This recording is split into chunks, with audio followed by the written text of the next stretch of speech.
how to use the object masking tool in Premiere Pro. Let's get into it.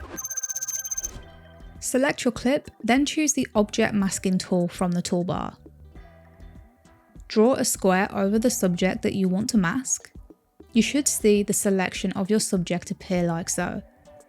You can come into the settings and change the colour of this selection to suit your own needs, as well as changing the selection type, and you can also toggle between adding and removing if the selection isn't quite perfect. Come over to Effect Controls and then click into Unassigned Masks, and then for the tracker click the play button and then allow Premiere Pro to track your footage.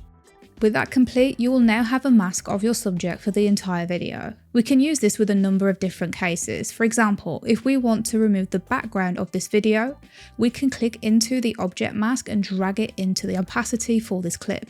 As we can see there, it's done a fantastic job of masking the subject and removing the background. Another way that we can use this is by dragging effects directly into the mask. Say for example, if I wanted to add a blur to this, I can come into Effects, choose a blur and drag this onto my clip. Just like any other case, we can come into Effect Controls and make adjustments to this blur like we normally would. If we click into Invert, the background becomes blurred and the subject becomes unblurred.